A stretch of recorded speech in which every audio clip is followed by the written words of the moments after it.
In moments of overwhelm, Lee, the ability to override emotional reactivity is not about suppressing how you feel.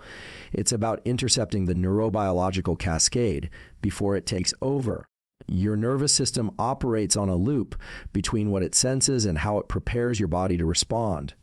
This loop can be hijacked by stress, but it can also be manually steered through two powerful tools, visual control and breath regulation. Let's start with visual control. The eyes are not just for seeing, they are extensions of the brain. In fact, the retina is part of your central nervous system. When you're emotionally triggered, your eyes tend to dart around, scanning for threat. This scattered visual behavior sends signals back to the brain that confirms, we're under attack, but when you fix your gaze on a single point, what we call visual anchoring, you reverse that signal. A still gaze tells your limbic system that the environment is safe. This is not metaphorical. It causes a measurable reduction in amygdala activity, reducing cortisol output and shifting your body toward calm. In practice, this means when you feel dysregulated, angry, panicked, overstimulated, you don't need a motivational quote. You need to anchor your gaze, even just for 30 seconds, on a fixed object at eye level. Your physiology will follow your gaze. Now pair that with breath control. Breathing is unique because it's both automatic and voluntary. That means it sits right at the intersection of the conscious and unconscious brain. If you're breathing fast and shallow, your brain interprets that as a danger signal, whether or not anything is actually wrong. But when you take control and extend your exhale, particularly through what's called the physiological sigh, 2 short inhales through the nose followed by a long, slow exhale through the mouth, you activate your parasympathetic nervous system. This is the branch responsible for calming you down. The double inhale opens the alveoli in your lungs, maximizing oxygen exchange, and the extended exhale tells the brain, we're okay. The result is a real time downshift in heart rate and emotional arousal. These two systems, gaze and breath, work synergistically. Visual stillness tells the brain that the external world is stable. Controlled breathing tells the body the internal world is not under threat. Together, they recalibrate your autonomic nervous system, pushing you out of sympathetic drive, the fight or flight mode, and into a more regulated, grounded state. You are not calming down through positive thinking, you're biologically altering the control panel of your own stress response. And here's the most important part, this override doesn't require years of training. It's immediate. You could be sitting in traffic, you getting criticized, or in a high stakes meeting. Fix your gaze, slow your exhale. Let the biology do the work. You don't need to feel in control to be in control. These are leverage points, high agency tools that let you manually dial down the volume of emotional chaos and reclaim command of your internal state. The human brain is not wired to seek truth. It's wired to ensure survival. This means that when we perceive a threat, whether physical or social, our nervous system doesn't pause to ask if it's rational. It reacts. This rapid response system evolved to protect us from danger, but in modern life, it often becomes a liability. A message left on read, a mistake in public, a comment from a stranger, these can be interpreted by the brain as serious threats. And unless you know how to intercept that signal, your biology will act accordingly. Cortisol spikes, your heart races, and your decision-making gets hijacked by emotional reflex rather than rational control. This is where temporal and cognitive distancing become essential tools, not philosophical ideas, but functional mechanisms to change your brain's perception of threat. Temporal distancing is the act of projecting the current situation into the future. Intentionally, when you force your mind to imagine how this moment will feel in 6 months or 1 year, you shift neural activity from the limbic system, which governs emotion, to the medial prefrontal cortex, which governs perspective and long-range planning. In real terms, you are not just thinking ahead, you're altering which brain regions dominate the response. That rebalancing reduces the perceived intensity of the threat and increases impulse control. This technique rewires urgency into clarity. Lee, you stop reacting and start responding. It's important to note this is not passive daydreaming. You must deliberately simulate the future by asking, will this matter in 6 months? What will I wish I had done right now? This recruits the default mode network, pulling you out of tunnel vision. The stressor shrinks. You gain distance, not just emotionally, but neurobiologically. Now pair this with cognitive distancing, an intentional reframing of the situation as an uncertainty, not a threat. When you feel triggered, you say, this is just my brain processing ambiguity. It's not a crisis. It's not a catastrophe.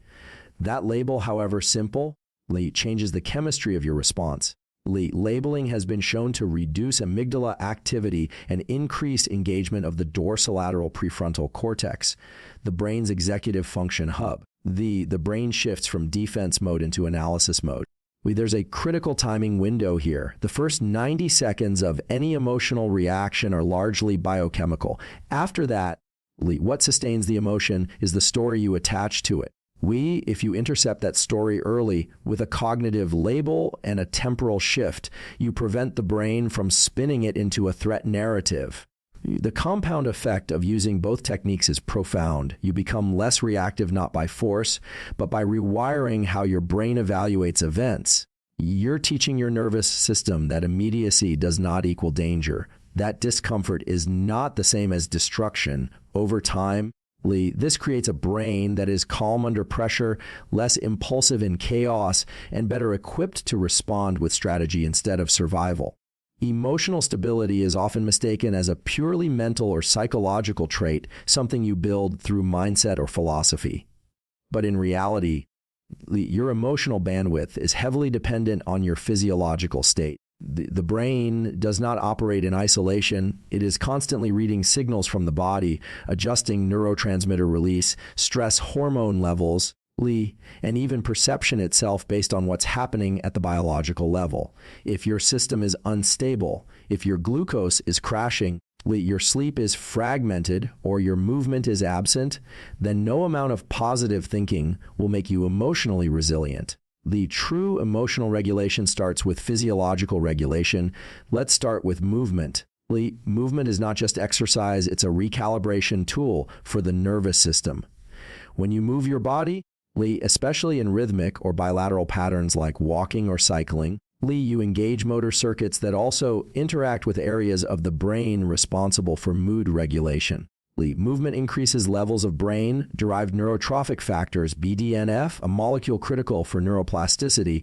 It also boosts dopamine and serotonin, chemicals that regulate motivation and emotional tone. Importantly, even low-intensity movement, like a 10-minute walk after a stressful conversation, can discharge excess sympathetic arousal, meaning it helps your system return to baseline faster. Without movement, the body becomes a container for stress, and the brain becomes its prisoner. Now let's talk glucose control. Emotional volatility is often fueled by hidden blood sugar crashes. Your brain runs on glucose, but it hates instability.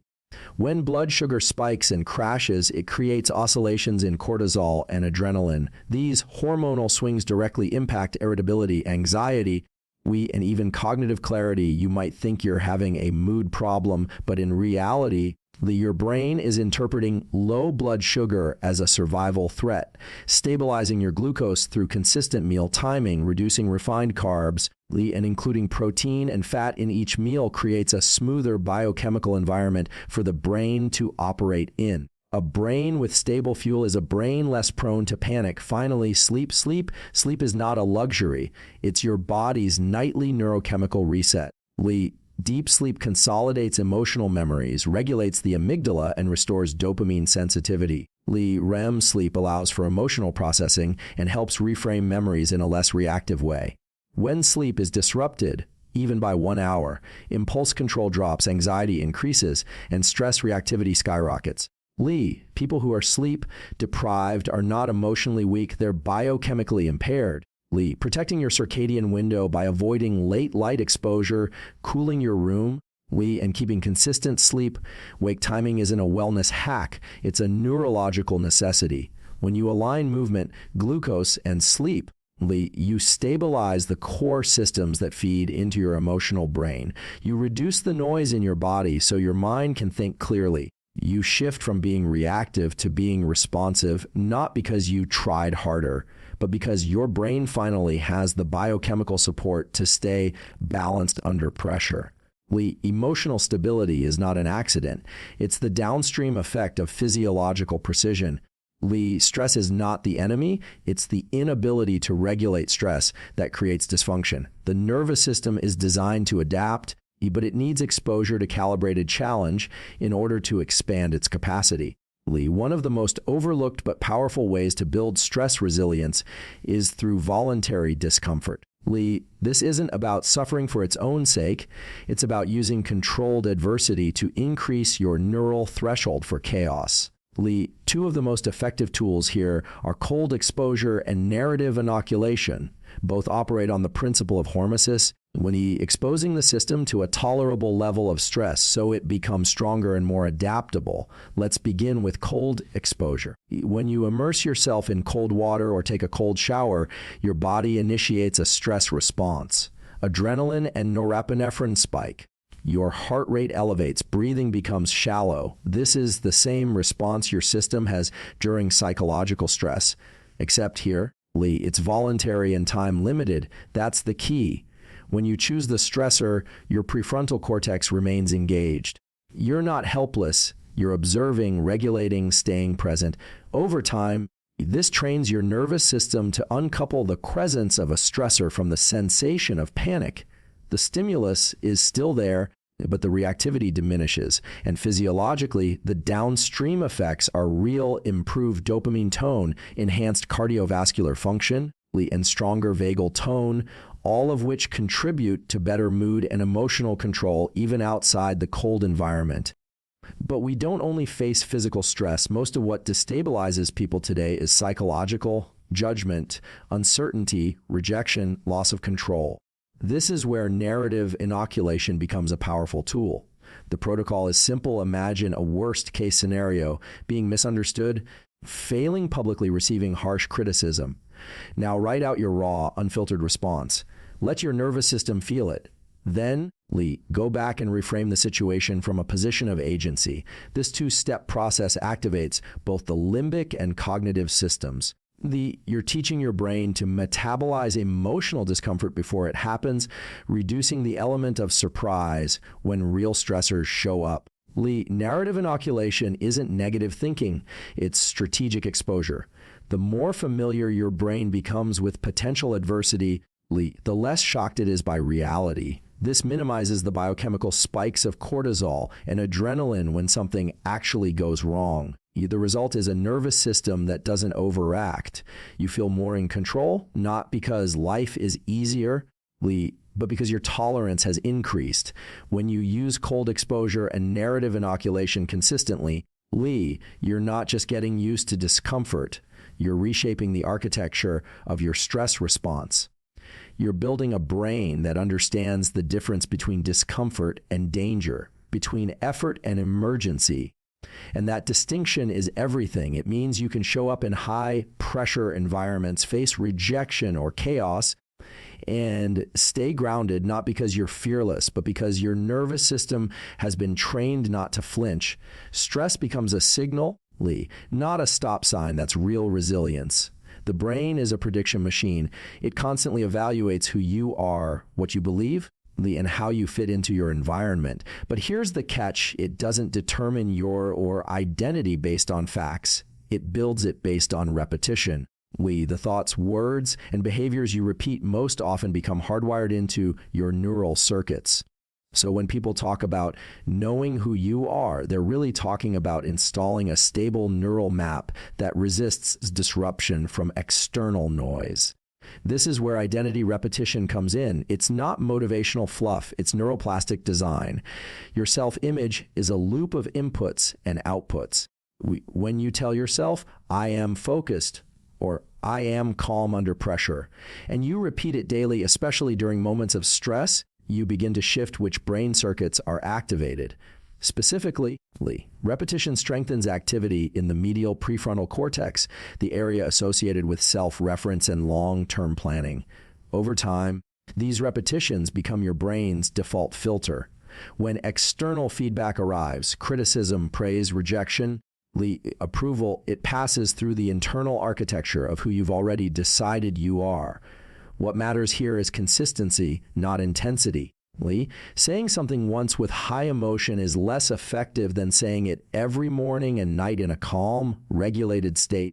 The nervous system is shaped by repetition under stability. So your goal is to build a sentence, a short identity anchor, that aligns with who you're becoming, not just who you are now. For example, I am the type of person who stays grounded in uncertainty, or I am a builder, not a reactor. These aren't affirmations in the traditional sense, they're neural instructions. And every time you say them, you reinforce the signal to noise ratio in your own brain. There's another level to this. When your identity is defined internally through repetition, you reduce your dependence on external validation. The dopamine system no longer gets hijacked by whether or not someone liked your post, praised your effort, or criticized your performance. Instead, it starts to respond to internal consistency, the alignment between what you say and what you do. That's where real motivation and confidence come from, not emotion, but congruence. This rewiring also creates a kind of emotional buffer. When your nervous system is grounded in a practiced self-identity, setbacks don't destabilize you. You still feel them, but they don't shake your sense of who you are. The brain's threat detection systems stay regulated because there's no identity crisis triggered by the event. You remain adaptive, not reactive. Identity repetition is not about pretending or ignoring reality. It's about selecting the neural pathways you want to strengthen and firing them on purpose. Over time, your brain becomes less concerned with fitting in and more focused on integrity to self. That's the ultimate mental toughness, not arrogance, not stoicism, but inner coherence installed by design. When the world gets loud, you don't have to fight it.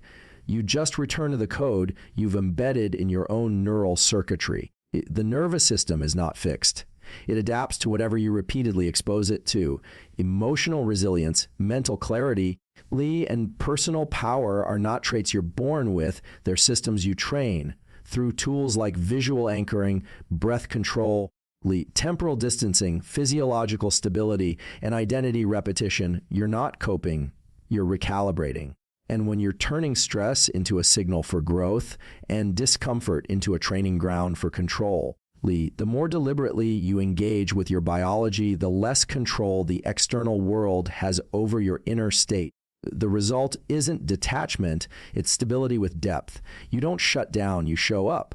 Not because life is easy, but because your nervous system is prepared. That's not philosophy, that's protocol.